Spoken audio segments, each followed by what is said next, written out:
बदामी जी नमस्ते। नमस्ते सर। अरे मंत्री जी। बदामी जी, आपके परिवार में कौन कौन है?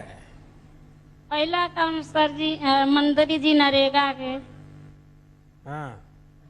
परिवार में दो प्राणी हम सब है, तीन ठे बच्चे है।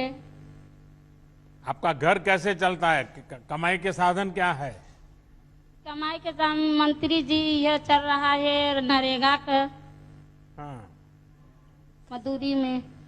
अच्छा बदामी जी, आपको हर महीने राशन मिल रहा है या नहीं? हाँ हाँ मंत्री जी, हर महीने राशन मिल रहा है। हाँ।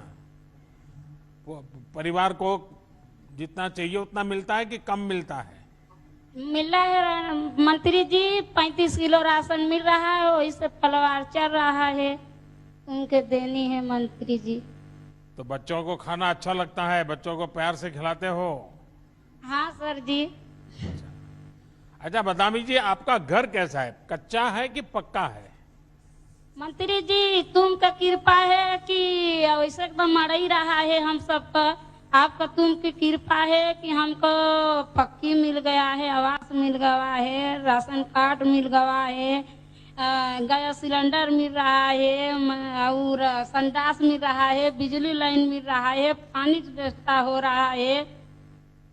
आपको इतना सारा बोल रही हो कि मुझे लिखना पड़ेगा कि इतना मिल रहा है, इतना मिल रहा है। फिर तो आपको शौचालय मिल गया होगा, बिजली मिल गई होगी, गैस का कनेक्शन भी मिल गया होगा। हाँ सब मिल रहा है जी जी। अच्छा, तो अब गैस के कारण तो समय भी बहुत कम जाता होगा, जल्दी जल्दी खाना पका लेती होगी। हाँ सर, हाँ मंत्री जी, जल्दी खाना बना पका लेंगे। एक बार दाल भर देंगे, एक बार चावल धर दे, एक बार रोटी बना ले, एक बार भुजिया बना लेंगे, आलू के सब्जी। हाँ, तो हम तो काशी आते हैं, तो कभी खिलाओगे? नहीं मंत्री जी, तू सब दिन हम तुमके जिया वोट दे के जियाएगी सब दिन हम। वाह वाह हमारा वाह। परिवार। अतः जो सुविधाएं आपको मिली है, तो हाँ आपके जीवन में कोई बदलाव आया? पहले कैसे रहते थे, अब नया मकान मिला तो कैसे रहते हैं? अब बढ़िया रहे दे। पहले तो तुका मड़ई में रहे थे, कोरी पानी चुआते, कोरी काच के गदन के सुताई। अब तो मंत्री जी जब से तू बन गया है मंत्री जी, सब पे हमके बहुत सुविधा मिल गया है।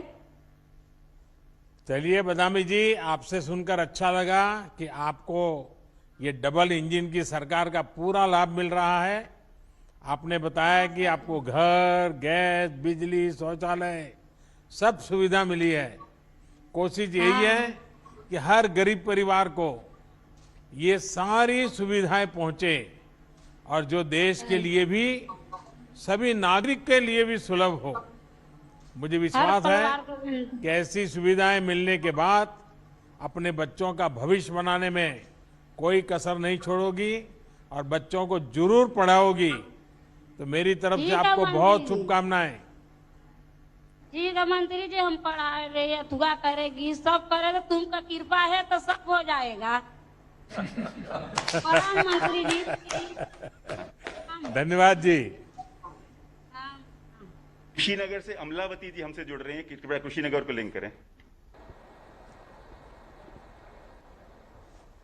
अमलावती जी नमस्ते।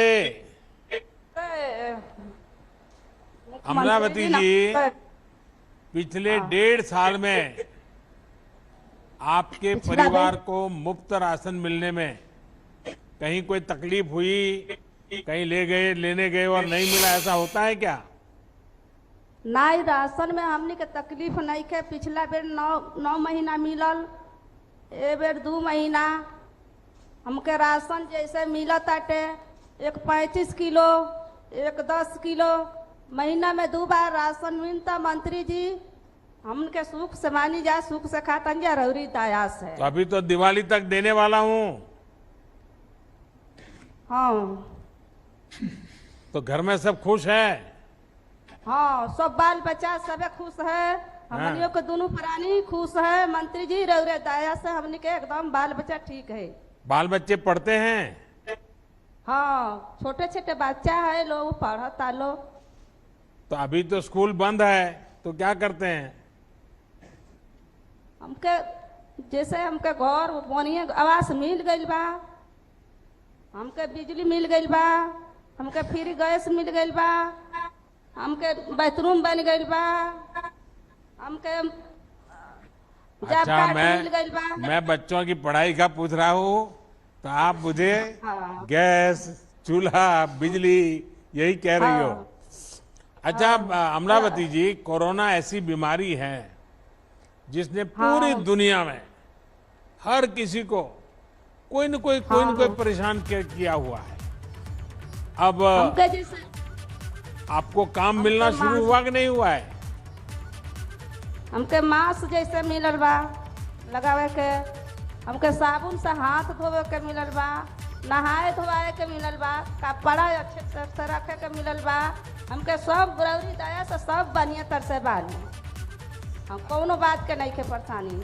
अच्छा, तो आपने टीका भी लगवा लिया? हाँ मंत्री साहब। हाँ। अच्छा, टीका लगने में कोई डर तो नहीं लगा ना? टीका लागल बा, हमने के 18 साल के लड़का बना उन्हों के लागल बा, दूसरे और वाला उन्हों के लागल बा, हमने को दोनों प्राणी के लागल बा। अच्छा, कुछ लोग तो समझाते होंगे कि टीका नहीं लगवाना चाहिए, ये हो जाता है, वो हो जाता है। आपके साथ ऐसा तो नहीं किया ना किसी ने? नहीं, हमने के टीका लाग गइल बा, अच्छा, कोनो परेशानी नहीं थे। अमलावती जी, आप जैसी जागरूक महिलाओं के चलते ही कोरोना से देश लड़ाई लड़ पा रहा है। आपने वैक्सीन भी लगवा ली है। मेरा आपसे आग्रह है कि अपने आसपास ज्यादा से ज्यादा बहनों को टीकाकरण के लिए प्रोत्साहित करिए, आप उनको समझाइए।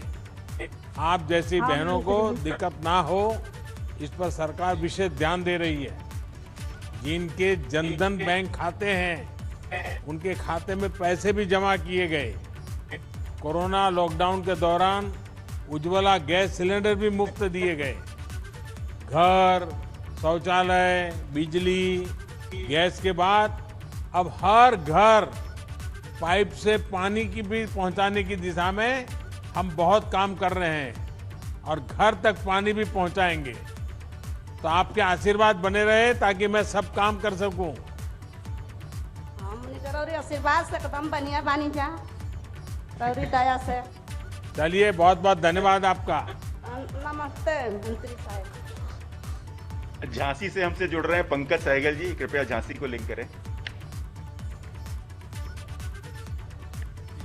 पंकज जी नमस्ते। पंकज जी, आप ये बताइए कि आप करते क्या हैं और कोरोना के संकट काल में आपको राशन मिलने में से कितनी राहत मिली? नहीं सर, मेरी परचून की छोटी सी दुकान है गांव में, थोड़ी खेती भी है। और सर, कोरोना काल में आपने जो गरीब अन्न योजना के माध्यम से मुफ्त राशन उपलब्ध कराया है, उससे बड़ी राहत मिली है हम सभी को। आसपास के लोगों को भी संतोष है? जो गरीब जी सर, लोग पूरे आपके ग्रामीण बगल लोगों में को दुकान सबको आते होंगे, उनको भी संतोष है कि कोई शिकायत है? जी सर, नहीं सर, आपके आशीर्वाद से सब लोग बड़े खुश हैं इस समय। अच्छा पंकज जी, इन योजनाओं के अलावा आपको कोई और योजनाओं के भी लाभ मिले हैं क्या? जी सर, किसान सम्मान निधि, राशन कार्ड है, आयुष्मान कार्ड उपलब्ध है, रसोई गैस मिली हुई है सर। कितनी जमीन है आपकी? 1.5 से 2 एकड़ जमीन। और क्या खेती करते हैं? सर, इस समय मूंगफली का सीजन है, उस समय फिर गेहूं करते हैं। देखिए, आपका ये इलाका तो ऐसा है कि पानी की दिक्कत रहती है। जी सर, अभी समस्या तो है, लेकिन इस बार बरसात अच्छी हो रही है। तो बरसात का पानी बचाने की कोशिश हो रही है क्या गांव में सब लोग? जी सर, बिल्कुल हो रहे हैं। तालाबों की गहराईकरण की जा रही है, हाँ। कुओं को भी साफ सफाई करके गहराईकरण हो रही है आपके आशीर्वाद से। देखिए पंकज जी, हमारी सरकार का प्रयास है कि हर वर्ग को बिना किसी भेदभाव के योजनाओं का लाभ मिले। योजनाओं का लाभ लेने में ये देखना गलत है कि कौन किस वर्ग का है। यही वजह है कि हमारी सरकार ने सामान्य वर्ग के गरीबों के लिए 10% आरक्षण की पहल की और इसका लाभ आज देश के लाखों सामान्य वर्ग के गरीब उठा रहे हैं, जिनमें बड़ी संख्या उत्तर प्रदेश के हमारे नौजवानों की भी है। जी सर। तो ये पंकज बड़े जी, शुक्रगुजार हैं हम आपको मेरी सभी का। बहुत शुभकामनाएं और सबको धन्यवाद। नमस्कार। सुल्तानपुर से श्रीमती बबीता यादव जी हमसे जुड़ेंगी, कृपया सुल्तानपुर को लिंक करें। बबीता जी नमस्ते। तो बबीता जी आप तो खेती करती हैं?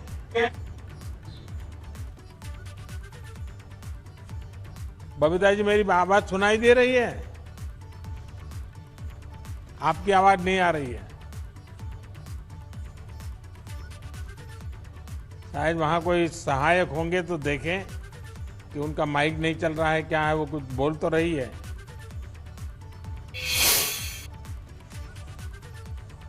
बबीता जी कुछ बोलिए तो सुनाई देगा।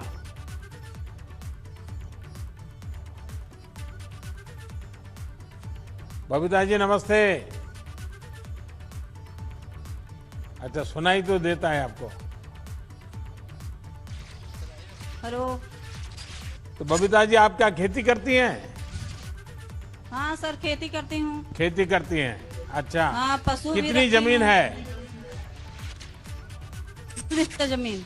अच्छा, क्या क्या इस बार क्या उगाया है, क्या फसल कर रही हैं? धान का फसल इस सम्मत बह रही है। हाँ, बारिश हाँ। ठीक हो गई है?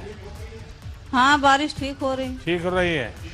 हाँ। अच्छा, पीएम किसान सम्मान निधि का जो पैसा मैं भेजता हूँ हाँ। वो आपको मिल जाता है? हाँ, मिल जाता है, खाते में जाता है। सीधा खाते में आ जाता है? हाँ, खाते में आ जाता है। बीच में कोई पैसा कटकी करता नहीं है ना? ना, ये कोई दिक्कत नहीं। अच्छा। अच्छा, जब कोरोना की महामारी फैली तो सभी परेशान हो गए, हाँ। तो ये जो मुफ्त राशन की योजना है, हाँ। इससे आपको मदद मिली, संतोष हुआ आपको? ऐसे समय हाँ, मदद। सरकार आपकी चिंता कर रही है, ऐसा लगा आपको? हाँ, मदद हुई सर। राशन मिला, महीने में 2 बार मिलता है। हाँ, खाने को कोई दिक्कत नहीं हुई, सारी सुविधाएं अच्छी है। हाँ। आपको बहुत बहुत धन्यवाद। बस आपके आशीर्वाद बने रहे। और बबीता जी, राखी का त्योहार आ रहा है और आपके आशीर्वाद मिल रहे हैं तो मुझे और अच्छा लग रहा है। ठीक बबीता है। जी, आप घर भी चलाती हैं, खेती भी हाँ। करती हैं, पशुपालन भी करती हैं। आप जी। जैसे छोटे किसान और पशुपालकों को परेशानियां ना हो, इसके जी। लिए सरकार हर स्तर पर मदद कर रही है। बीज जी। हो, खाद हो, दूसरी जरूरतों के लिए आपको दूसरों से जी। महंगा ऋण लेने की जरूरत नहीं है। नहीं आपको जी। किसान क्रेडिट कार्ड सुलभ है, उससे है। आप चाहे फसल के लिए हो या फिर जी। पशुधन के लिए हो, आसानी से कर्ज ले सकते हैं। अब किसी जी। के साहूकार से ज्यादा ब्याज दे करके कर्ज लेने की जरूरत नहीं है। तो आप इन सारी चीजों का फायदा उठा रही हो? जी सर, उठा रही हूँ। हाँ, चलिए, मेरी आपको बहुत शुभकामनाएं हैं। बहुत बहुत धन्यवाद। बहुत बहुत धन्यवाद। सहारनपुर से श्रीमती कमलेश हमसे जुड़ेंगी, कृपया सहारनपुर को लिंक करें। कमलेश जी नमस्ते। प्रधानमंत्री जी। कमलेश जी, राशन मिल रहा है आपको? जी प्रधानमंत्री जी। कितने समय से मिल रहा है? 2 महीने से। अच्छा, पहले वाला भी मिलता था? जी। और अभी पता है दिवाली तक मिलने वाला है? जी प्रधानमंत्री जी, पता है। अच्छा। अच्छा, आपको और कौन कौन योजनाओं का लाभ मिला है? सरकार की कौन कौन सी योजनाएं हैं जिसका आपको लाभ मिला है? सभी योजनाओं का लाभ मिला है प्रधान जी। है जी? मुझे सभी योजनाओं का लाभ मिला है। मेरा मकान बना है, अच्छा, मकान मिल शौचालय गया। मिला और है। क्या मिला? शौचालय मिला है। तो पहले कहाँ रहते थे? कच्चे मकानों में रहते थे। अच्छा, अभी पक्का मकान मिल गया? जी। तो पक्का मकान मिल गया तो मेहमान बहुत आते होंगे घर पे? जी। जी प्रधानमंत्री जी, मेहमान भी आते हैं और हम भी बहुत अच्छी तरह से रहते हैं। तो मेहमान आते हैं तो बहुत खिलाना पिलाना पड़ता होगा। जी। पहले तो कच्चा मकान होगा तो कोई मेहमान भी नहीं आते होंगे। जी नहीं, अब तो सभी आते हैं।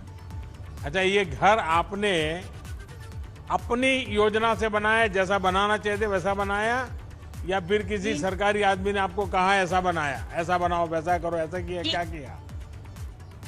जी नहीं, हमने अपने दिमाग से बनाया और जो पैसा मिला है उसमें हमने और थोड़ा मिलाकर अच्छे से बना दिया। अच्छा, तो आपको जैसा चाहिए वैसा घर बन गया है। हाँ जी, जैसा हमें चाहिए था हमने ऐसा ही बनाया। तो बच्चे बड़े हो जाएंगे तो उनको भी सुविधा हो जाएगी घर में। जी प्रधानमंत्री जी, बच्चे बड़े हैं और सारी सुविधा होगी। अच्छा, कमलेश जी, आप एक तो घरेलू काम करती हैं, तो आपके लिए ये जानना भी जरूरी है कि आप जैसे सभी माताएं बहनों के लिए प्रधानमंत्री श्रम योगी मानधन योजना के तहत 3,000 रुपये मासिक पेंशन की योजना भी चल रही है। हाँ आप जी, चल भी रही और है। आप जैसी सभी बहनें, सभी श्रमिक साथी इस योजना से जुड़ सकते हैं। ये 60 वर्ष की आयु के बाद आपको बहुत बड़ा संबल देगी। जी प्रधानमंत्री। कमलेश जी, हमारी हाँ जी। कोशिश भी यही है कि हमारे नागरिकों को योजनाओं का लाभ लेने में कोई दिक्कत ना हो, किसी के आगे उन्हें विनती ना करनी पड़े, हाथ फैलाना ना पड़े।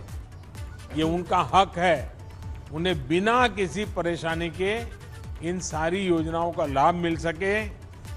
इसलिए योगी जी की सरकार और दिल्ली में हमारी सरकार दोनों बराबर काम कर रहे हैं। तो आप जैसों के आशीर्वाद बने रहें। मेरी आपको बहुत शुभकामनाएं।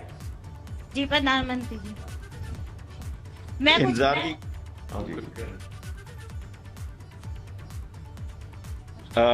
इंतजार की घड़ियां समाप्त हुई। मैं अब आदरणीय प्रधानमंत्री जी को आशीर्वचन देने के लिए आमंत्रित करता हूं।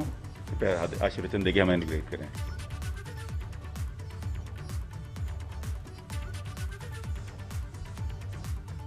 नमस्ते। आज आप सभी से बात करके बहुत संतोष हो रहा है।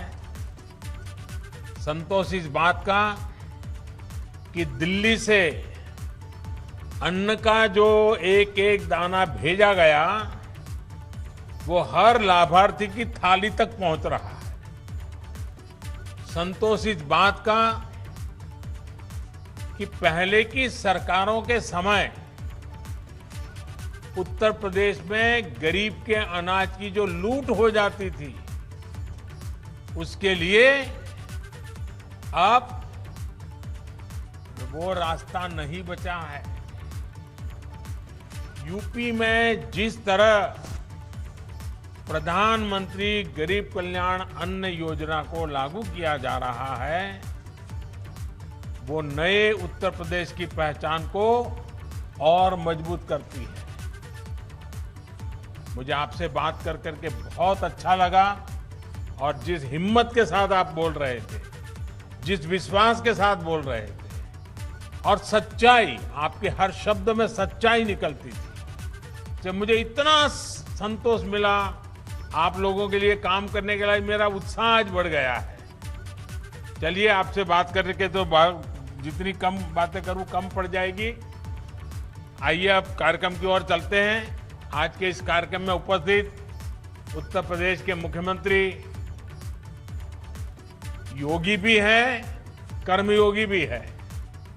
ऐसे हमारे योगी आदित्यनाथ जी, यूपी सरकार के हमारे सभी मंत्रीगण, संसद में मेरे सभी सहयोगी, सभी सांसद, विधायक, मेयर, जिला पंचायत अध्यक्ष और विशाल संख्या में उत्तर प्रदेश के कोने कोने में आज इकट्ठे हुए मेरे प्यारे भाई और बहनों, अगस्त का ये महीना भारत के इतिहास में उसकी शुरुआत ही देखिए एक प्रकार से उपलब्धियां लेकर के आई है। ऐसा लग रहा है कि भारत की विजय की शुरुआत हो चुकी है। इसमें भी आज की ये 5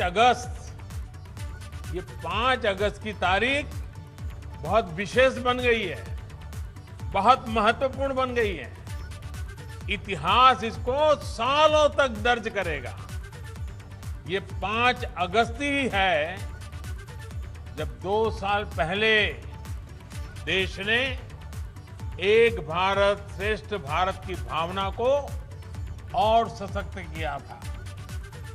करीब करीब 7 दशक के बाद 2 साल पहले 5 अगस्त को ही आर्टिकल 370 को हटाकर जम्मू कश्मीर के हर नागरिक को हर अधिकार, हर सुविधा का पूरा भागीदार बनाया गया था।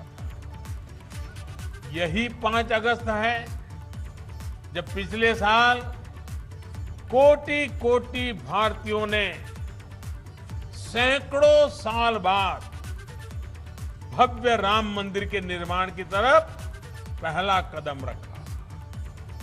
आज अयोध्या में तेजी से राम मंदिर का निर्माण हो रहा है और आज 5 अगस्त की तारीख फिर एक बार हम सभी के लिए उत्साह और उमंग लेकर आई है। आज ही ओलंपिक के मैदान पर देश के युवाओं ने हॉकी के अपने गौरव को फिर से स्थापित करने की तरफ बड़ी छलांग लगाई है। करीब 4 दशक के बाद ये स्वर्णिम पल आई है जो हॉकी हमारी राष्ट्रीय पहचान रही है। आज हमारे युवाओं ने उस गौरव को पुनः हासिल करने की तरफ बहुत बड़ा देश को तोहफा दिया है। और ये भी संयोग है कि आज ही यूपी के 15 करोड़ लोगों के लिए इतना पुण्य आयोजन हो रहा है। मेरे गरीब परिवार के भाइयों बहनों को 80 करोड़ से ज्यादा लोगों को अनाज तो करीब करीब 1 साल से ज्यादा समय से मुफ्त में मिल रहा है, लेकिन मुझे उसमें शरीक होकर के इस पुण्य कार्यक्रम में आकर के आप सबके दर्शन करने का आज मुझे अवसर मिला है। भाइयों और बहनों, एक तरफ हमारा देश, हमारे युवा भारत के लिए नई सिद्धियां प्राप्त कर रहे हैं, जीत का गोल के बाद गोल कर रहे हैं, तो वहीं देश में कुछ लोग ऐसे भी हैं जो राजनीतिक स्वार्थ के में डूब करके ऐसी चीजें कर रहे हैं, लगता है सेल्फ गोल करने में जुटे हैं।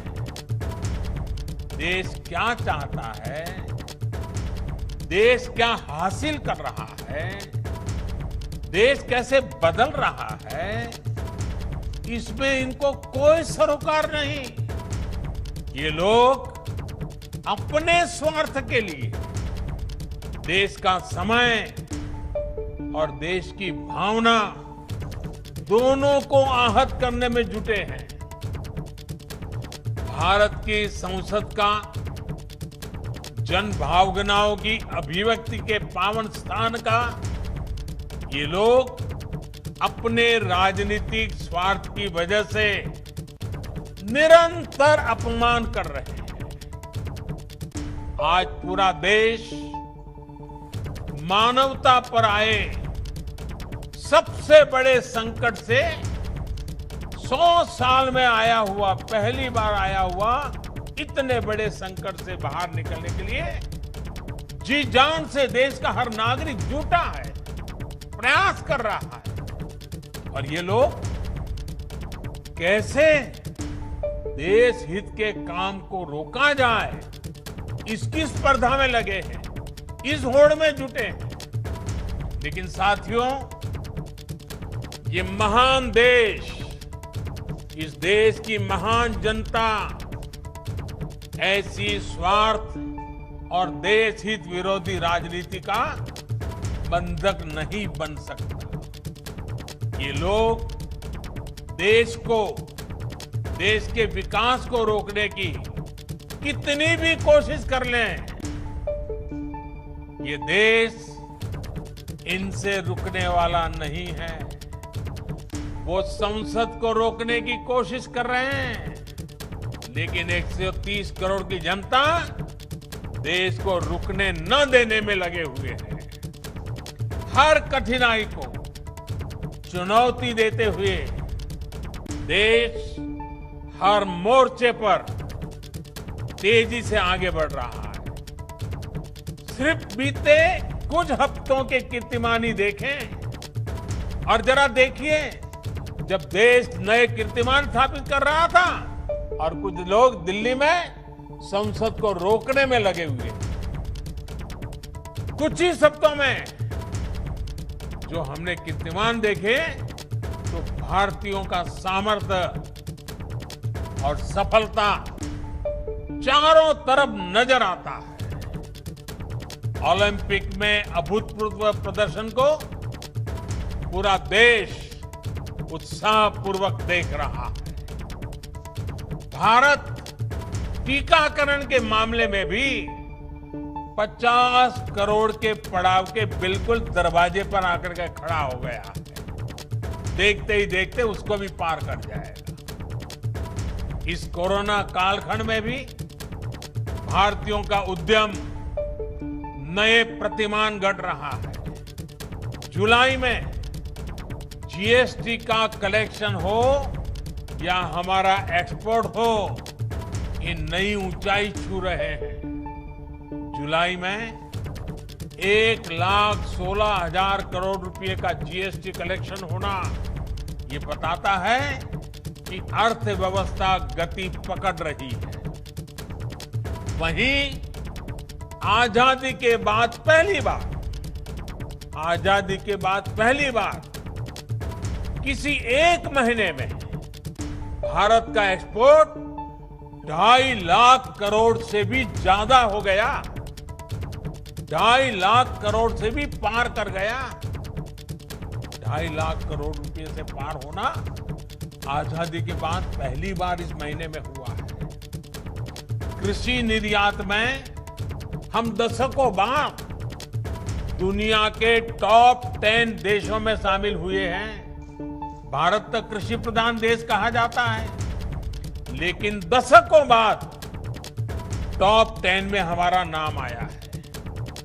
भारत का गौरव, देश का पहला मेक इन इंडिया विमान वाहक पोत, मेड इन इंडिया विमान वाहक पोत विक्रांत समंदर में अपना ट्रायल शुरू कर चुका है। हर चुनौती को चुनौती देते हुए भारत ने लद्दाख में दुनिया की सबसे ऊंची मोटरेबल रोड का निर्माण पूरा किया है। हाल ही में भारत ने ई-रूपी लॉन्च किया है, जो आने वाले समय में डिजिटल इंडिया को मजबूती देगा और वेलफेयर स्कीम को बिल्कुल टारगेटेड और पर्पज को परिपूर्ण करेगा। साथियों, जो लोग सिर्फ अपने पद के लिए परेशान हैं, वो अब भारत को रोक नहीं सकते। नया भारत पद नहीं, पदक जीत करके दुनिया में छा रहा है। नए भारत में आगे बढ़ने का मार्ग परिवार नहीं, बल्कि परिश्रम से तय होगा। और इसलिए आज भारत का युवा कह रहा है, भारत चल पड़ा है, भारत का युवा चल पड़ा है। साथियों, इस कड़ी में योगी जी और उनकी सरकार ने जो आज का ये कार्यक्रम रखा है, वो और भी महत्वपूर्ण हो जाता है। इस मुश्किल समय में एक भी गरीब ऐसा न हो जिसके घर में राशन न हो, ये सुनिश्चित करना बहुत जरूरी है। साथियों, 100 साल का ये सबसे बड़ा संकट सिर्फ महामारी का ही नहीं है, बल्कि इसने कई मोर्चों पर देश और दुनिया की अरबों की आबादी को, पूरी मानव जात को अपनी चपेट में लिया है और वो एक सबसे बड़ी चुनौतियां पैदा की है। अतीत में हमने अनुभव किया है कि जब देश पर पहले इस तरह का बड़ा संकट आता था तो देश की तमाम व्यवस्थाएं पूरी तरह से चरमरा जाती थी, हिल जाती थी, लोगों का विश्वास भी डिग जाता था। लेकिन आज भारत का प्रत्येक नागरिक पूरी ताकत से इस महामारी का मुकाबला कर रहा है। मेडिकल सेवाओं से जुड़ा इंफ्रास्ट्रक्चर हो, दुनिया का सबसे बड़ा मुफ्त टीकाकरण अभियान हो, या फिर भारतवासियों को भूखमरी से बचाने का सबसे बड़ा अभियान हो, लाखों करोड़ रुपए के ये कार्यक्रम आज भारत सफलता के साथ आगे बढ़ा रहा है। महामारी के इस संकट के बीच भारत ने बड़ी संख्या में रोजगार निर्माण करने वाले लोग और बड़े बड़े मेगा इंफ्रास्ट्रक्चर प्रोजेक्ट्स को भी रुकने नहीं दिया। मुझे खुशी है कि यूपी और यूपी के लोगों ने देश के सामर्थ्य को बढ़ाने के लिए कंधे से कंधा मिलाकर के काम किया। यूपी में चल रहे हाईवे, एक्सप्रेसवे और डेडिकेटेड फ्रेट कॉरिडोर और डिफेंस कॉरिडोर जैसे प्रोजेक्ट जिस गति से आगे बढ़ रहे हैं, ये उसका जीता जागता उदाहरण है। साथियों, इतने संकट के बावजूद आज देश राशन से लेकर के दूसरे खाने पीने के सामान की कीमतों को पूरी दुनिया में तूफान मचा हुआ है। ऐसे में हमें मालूम है, छोटी सी भी ज्यादा बाढ़ भी आ जाए तो दूध और सब्जी के भाव भी कितने बढ़ जाते हैं। थोड़ी भी असुविधा हो तो महंगाई कितनी बढ़ जाती है। हमारे सामने भी बड़ी चुनौती है, लेकिन मैं मेरे गरीब मध्यम वर्ग के भाई बहनों को विश्वास दिलाता हूं, हम पूरी कोशिश कर रहे हैं ताकि इसको नियंत्रण में हम रख पाए, और ये भी आप सबके सहयोग से संभव होने वाला है। कोरोना काल में भी खेती और इससे जुड़े कामों को रुकने नहीं दिया गया, उन्हें पूरी सतर्कता के साथ जारी रखा गया। किसानों को बीज से लेकर खाद तक और फिर उपज बेचने तक समस्याएं ना हो, इसके लिए उचित प्रबंध किए गए। परिणाम ये हुआ कि हमारे किसानों ने रिकॉर्ड उत्पादन किया और सरकार ने भी एमएसपी पर खरीदने के नए रिकॉर्ड स्थापित किए। और हमारे योगी जी की सरकार ने तो बीते 4 सालों में एमएसपी पर खरीद में हर साल नए नए रिकॉर्ड बनाए हैं।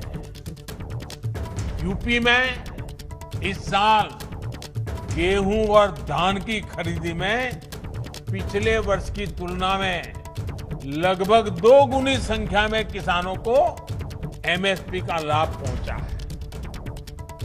यूपी के 13 लाख से अधिक किसान परिवारों को उनकी उपज का लगभग 24,000 करोड़ रुपए सीधे उनके बैंक अकाउंट में पहुंचाया गया है। साथियों, केंद्र और उत्तर प्रदेश की डबल इंजन सरकार सामान्य जन की सुविधा और सशक्तिकरण के लिए निरंतर प्रयासरत है। कोरोना कालखंड के बावजूद गरीबों को सुविधाएं देने का अभियान मंद नहीं पड़ा। यूपी में अभी तक 17 लाख से अधिक ग्रामीण और शहरी गरीब परिवारों को अपने पक्के घर स्वीकृत हो चुके हैं। लाखों गरीब परिवारों को घर में ही शौचालय की सुविधा मिली है।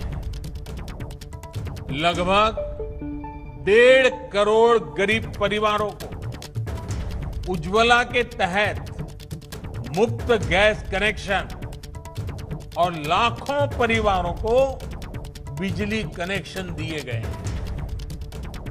हर घर जल पहुंचाने का मिशन भी यूपी में तेज गति से आगे बढ़ रहा है। बीते 2 सालों के भीतर यूपी में 27 लाख ग्रामीण परिवारों तक पाइप से पानी पहुंचाया जा चुका है।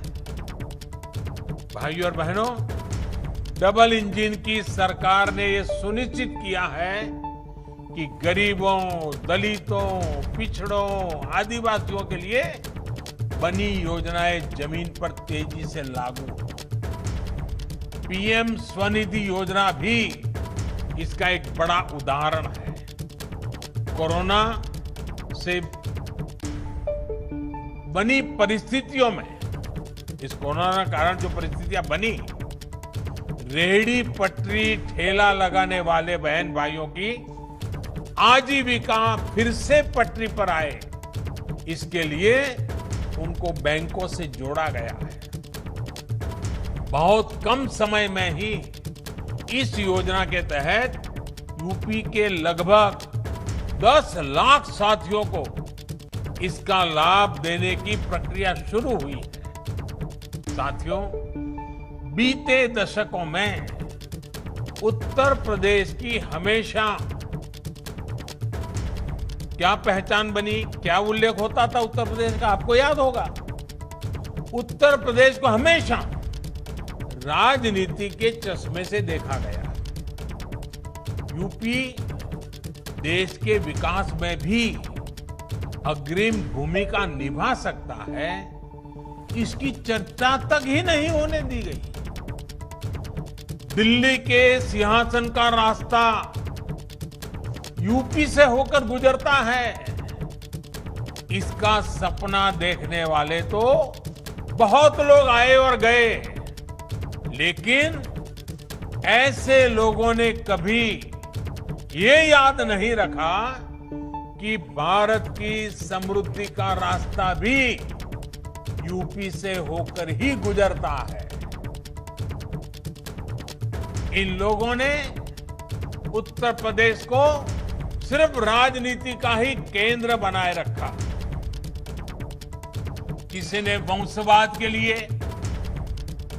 किसी ने अपने परिवार के लिए, किसी ने अपने राजनीतिक स्वार्थ के लिए यूपी को सिर्फ इस्तेमाल किया गया।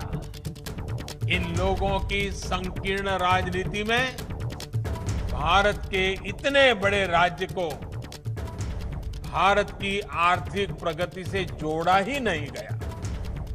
हाँ, कुछ लोग जरूर समृद्ध हुए, कुछ परिवार जरूर आगे बढ़े। इन लोगों ने यूपी को नहीं बल्कि खुद को समृद्ध किया। मुझे खुशी है कि आज उत्तर प्रदेश ऐसे लोगों के कुचक्र से बाहर निकलकर आगे बढ़ रहा है। डबल इंजन की सरकार ने यूपी के सामर्थ्य को एक संकुचित नजरिए से देखने का तरीका बदल डाला है। यूपी भारत के ग्रोथ इंजन का पावर हाउस बन सकता है, ये आत्मविश्वास बीते सालों में पैदा हुआ है। यूपी के इतिहास में पहली बार सामान्य युवाओं के सपनों की बात हो रही है। यूपी के इतिहास में पहली बार अपराधियों में भय का माहौल पैदा हुआ है। यूपी के इतिहास में पहली बार गरीबों को सताने वालों, कमजोर वर्गों को डराने धमकाने और अवैध कब्जा करने वालों के मन में डर पैदा हुआ है। जिस व्यवस्था को भ्रष्टाचार और भाई भतीजावाद की लत लग गई थी, उसमें सार्थक बदलाव की शुरुआत हुई है। आज यूपी में ये सुनिश्चित किया जा रहा है कि जनता के हिस्से का एक एक पैसा सीधे जनता के खातों में पहुंचे, जनता को लाभ हो। आज यूपी निवेश का केंद्र बन रहा है। बड़ी बड़ी कंपनियों आज यूपी आने के लिए लालायित हो रही हैं। यूपी में इंफ्रास्ट्रक्चर के मेगा प्रोजेक्ट्स बन रहे हैं, इंडस्ट्रियल कॉरिडोर बन रहे हैं, रोजगार के नए अवसर तैयार हो रहे हैं।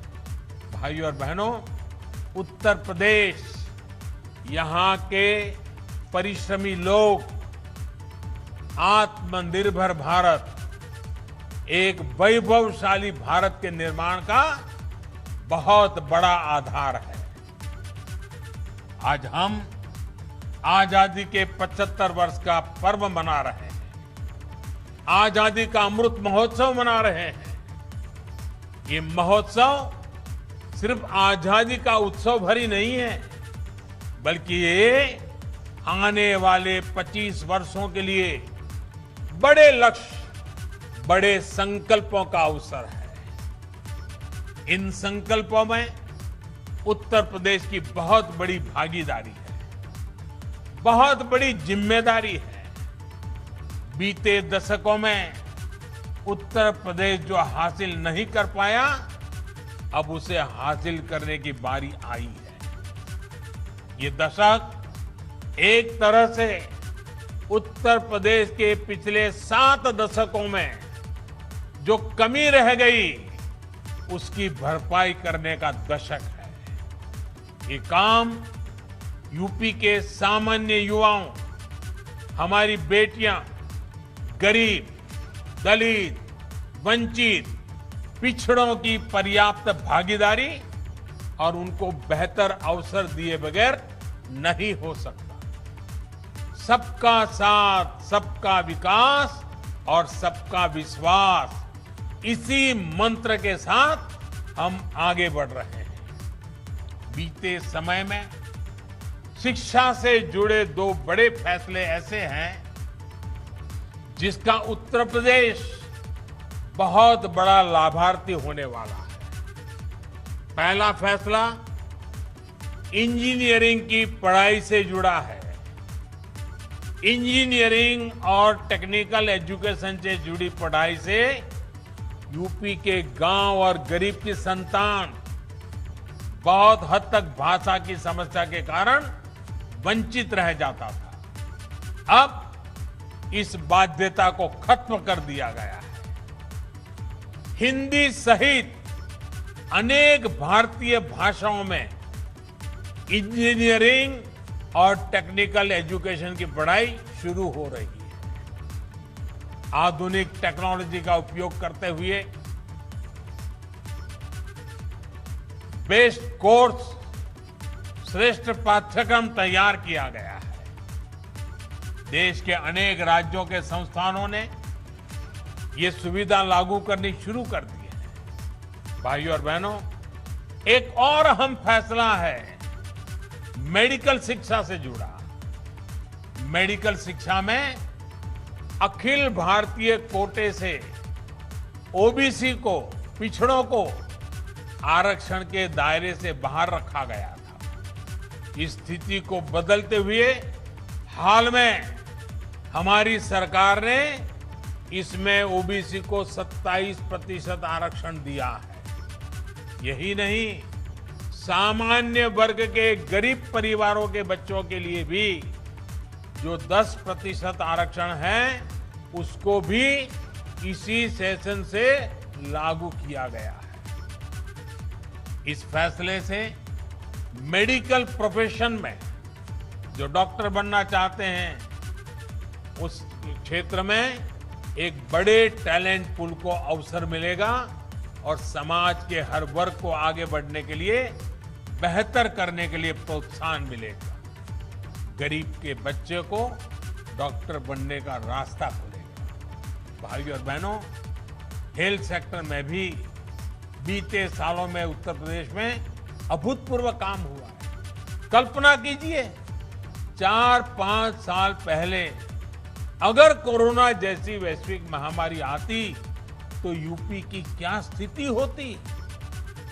तब तो सामान्य सर्दी, बुखार, हैजा जैसी बीमारियों तक जीवन के लिए संकट बन जाती थी। आज उत्तर प्रदेश कोरोना टीकाकरण के मामले में करीब 5.25 करोड़ के पड़ाव पर पहुंचने वाला पहला राज्य बन रहा है। वो भी तब जब राजनीतिक विरोध मात्र के लिए मेड इन इंडिया वैक्सीन को लेकर कुछ लोगों द्वारा भ्रम फैलाया गया, झूठ प्रचारित किया गया। लेकिन यूपी की समझदार जनता ने हर भ्रम, हर झूठ को नकार दिया। मुझे विश्वास है कि उत्तर प्रदेश सबको वैक्सीन, मुफ्त वैक्सीन अभियान को और तेज गति से आगे बढ़ाएगा और मास्क, 2 गज की दूरी के नियमों में ढील नहीं आने देगा। एक बार फिर से पीएम गरीब कल्याण अन्न योजना के सभी लाभार्थियों को मैं बहुत बहुत शुभकामनाएं देता हूं और आने वाला समय तो त्योहारों का समय है। दिवाली तक त्योहार ही त्योहार आ रहे हैं और इसलिए हमने तय किया है कि इन त्योहारों में हमारे किसी गरीब परिवार को तकलीफ न हो, इसलिए दिवाली तक ये मुफ्त राशन देने का चालू रहेगा।